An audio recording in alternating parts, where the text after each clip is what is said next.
आज हम पढ़ने जा रहे हैं सुश्रुत सूत्र 12th चैप्टर अग्निकर्म विधि।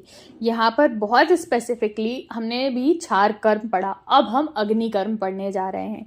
अग्निकर्म क्षार कर्म से भी अच्छा बताया गया है, तो उसके क्या रीजंस है, कहाँ पर कौन सा अग्निकर्म करना चाहिए, अग्निकर्म की क्या इंडिकेशंस है, ये सारी चीज़ें हम इस चैप्टर में बहुत ही कंसाइज वे में पढ़ने वाले हैं। ठीक है, तो श्लोका नंबर 3 पे आ जाओ कि क्षार अग्नि मतलब जो भी आपने दाहन क्रिया क्षार कर्म से भी ठीक नहीं होती, वो हो जाती है हमारी अग्नि कर्म ही उसके लिए बेस्ट औषधि है।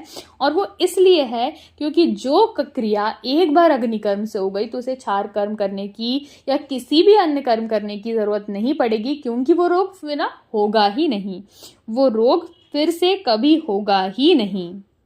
और जो रोग औषध से ठीक नहीं हो रहे, शस्त्र से ठीक नहीं हो रहे, क्षार से ठीक नहीं हो रहे, वो अग्निकर्म से ठीक हो ही जाने हैं। कितना ब्रॉड क्लासिफिकेशन उन्होंने बोल दिया कि अग्निकर्म की सुपीरियरिटी यहाँ पर हम पढ़ लेते हैं श्लोका नंबर 3 में। अब आ जाओ कि कौन से स्थान पर हम कौन सा अग्निकर्म करेंगे। देखो, पहली हमारे अगर हम अपने हाथ को ऐसे सामने रख के देखो, सबसे पहले क्या दिख रही है, स्किन दिख रही, दैट इज त्वचा।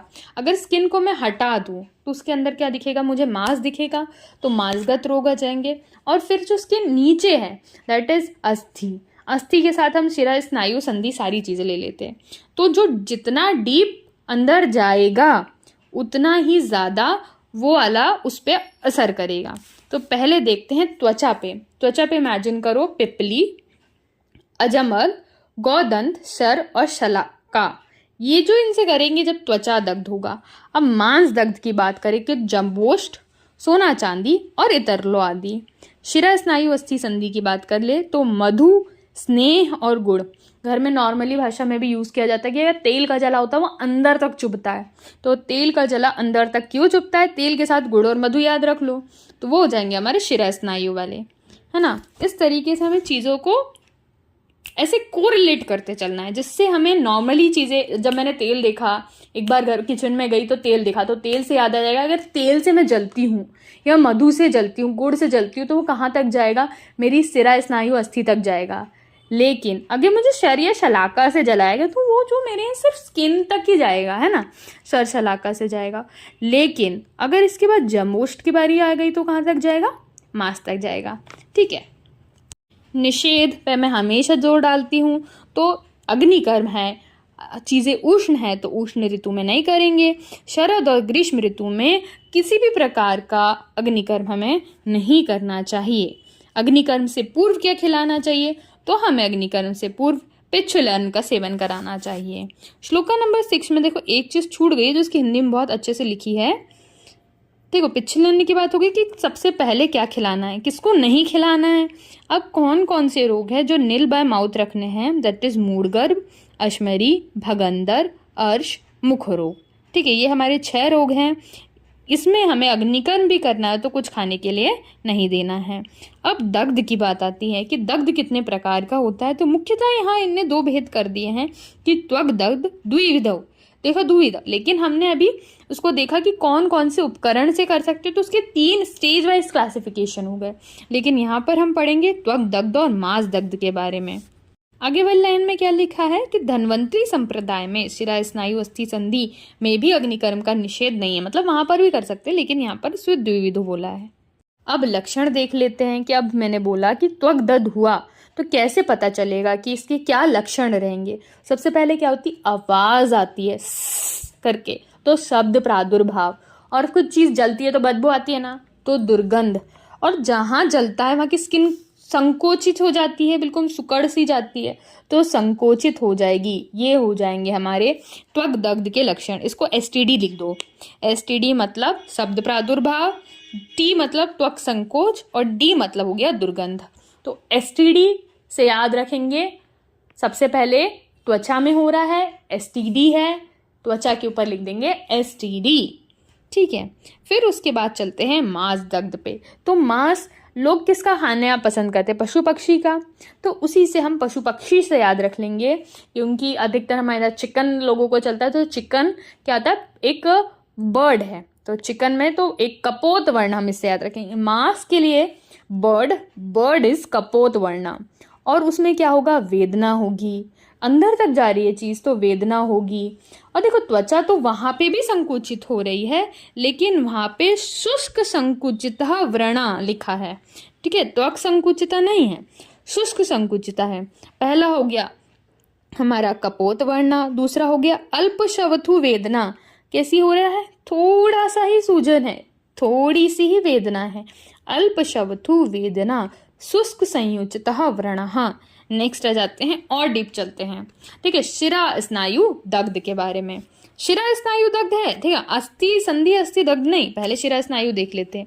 अब इसमें क्या देखते हैं हम, पहला वर्ड है कृष्ण उन्नत व्रणा। वहां पे कपोत था, यहाँ पे काला हो रहा है।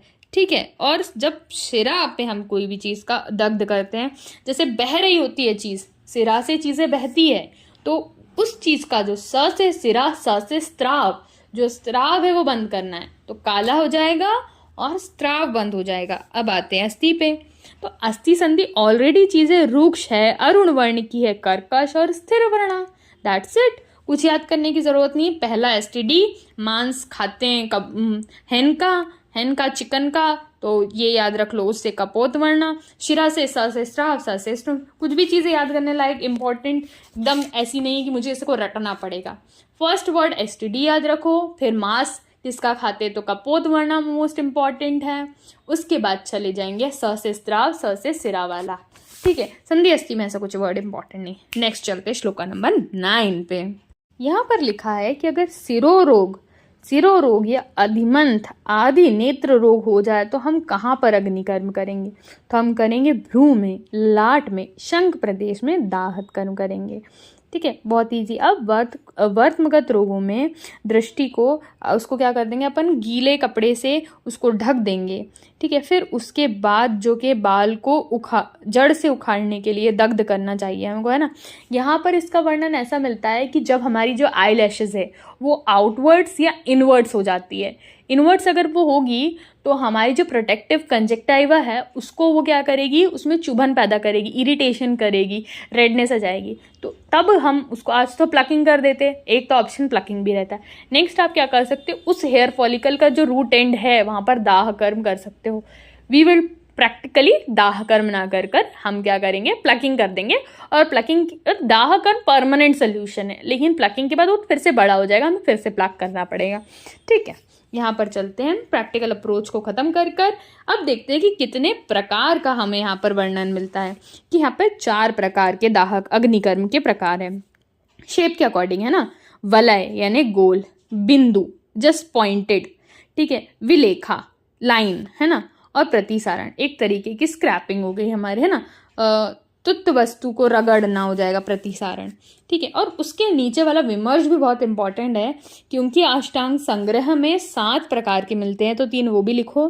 स्वस्तिक इज जस्ट, अपना स्वस्तिक से याद करो कि हमने क्या पढ़ा था, यंत्र पढ़ा था या शस्त्र पढ़ा था स्वस्तिक, बताओ।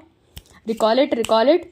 अर्धचंद्र और अष्टपल, अगर याद आ गया है तो प्लीज मुझे कमेंट सेक्शन में जरूर लिख के बता देना कि तुमको स्वस्तिक से क्या याद आया, क्या टाइप से। मैंने उसका एक शॉर्ट्स भी बनाए हैं, कोशिश करिए तुम लोगों को चीज़ें अच्छे से समझाने की, तो वो भी देख लेना।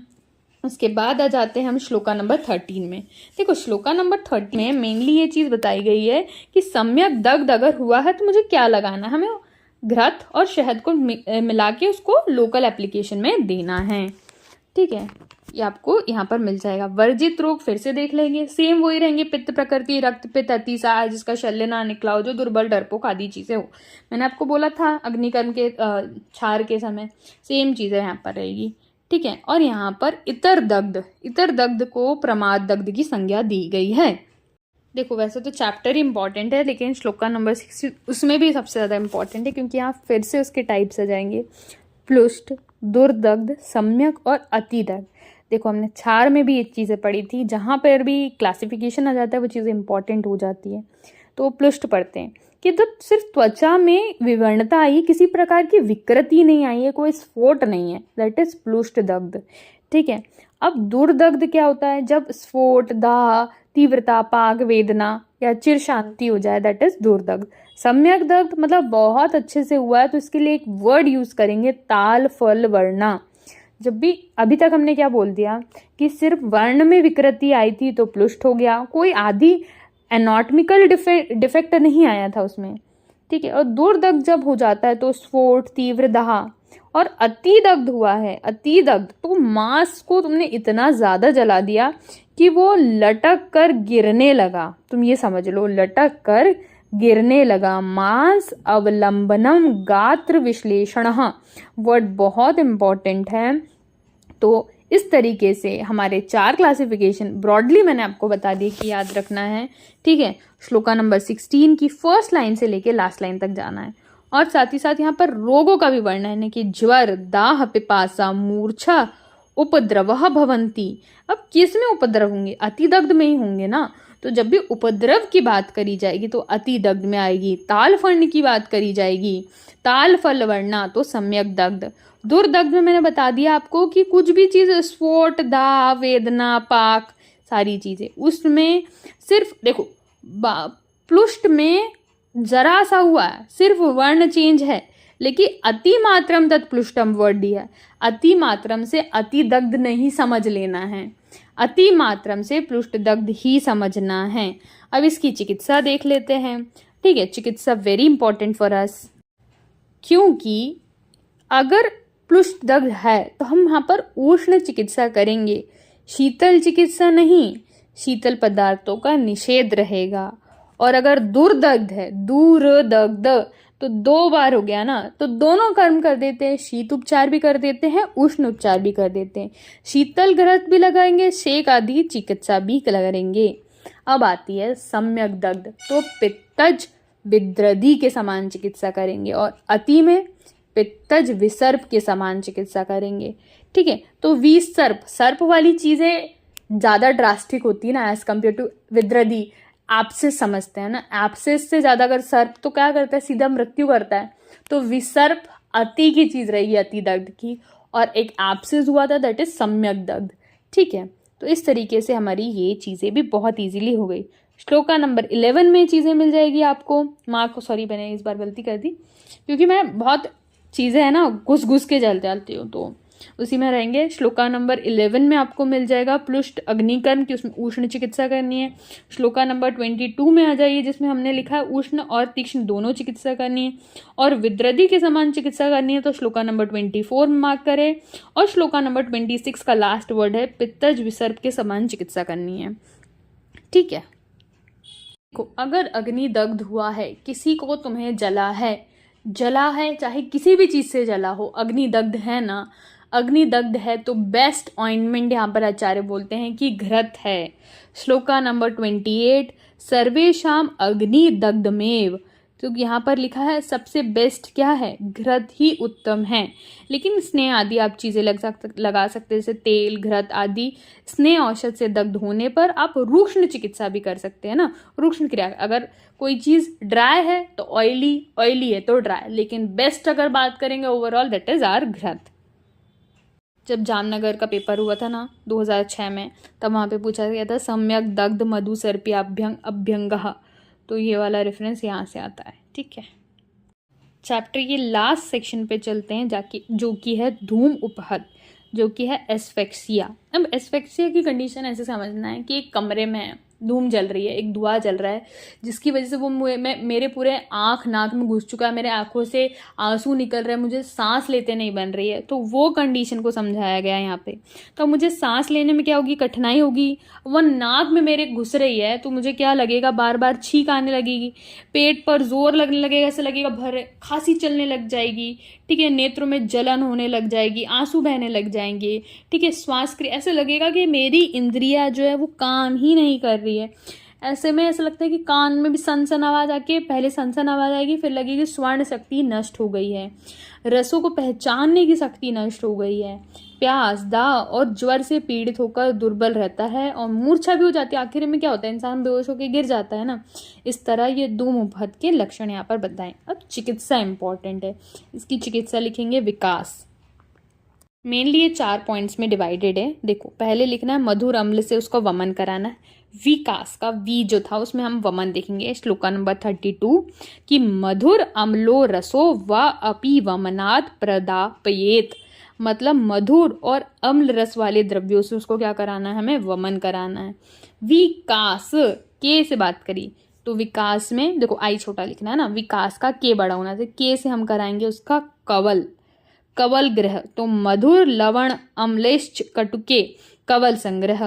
अब एस था, एस में करेंगे शिरोविरेचन, तो इस सारी चीजों से युक्ति पूर्वक उसका शिरोविरेचन कराना है। श्लोक नंबर 36 लास्ट लाइन, अविदाही लघु स्निग्ध अम्ल च अस्य कल्पयेत। उसके बाद हमें उसको खाने में क्या देना है, अविदाही लघु। अब उसको ऐसी चीज तो नहीं देंगे ना भाई, इतनी ड्रास्टिक कंडीशन से वो आया, विदाही चीज दे देंगे क्या, नहीं, अविदाही चीज देंगे उसको, लघु और स्निग्ध आहार का हम सेवन कराएंगे उसको। इस तरीके से धूम उपहत वाली कंडीशन हमारी निकल जाएगी। और उसको क्या करेंगे, उष्ण वायु और तेज धूप से दाह होने पर सदा शीतल उपचार का वर्णन करता है श्लोक नंबर 37। ठीक है, इस तरीके से हमारा next important chapter number 12 complete हुआ। अब हम देखेंगे जलों का, जलों का उच्चारण तो किया है ना, जलों का पकड़ने से कैसा क्या लगता है वो सारी चीजें हम जो देखते हैं चैप्टर नंबर 13 में। स्टे ट्यून्ड और पढ़ते रहो।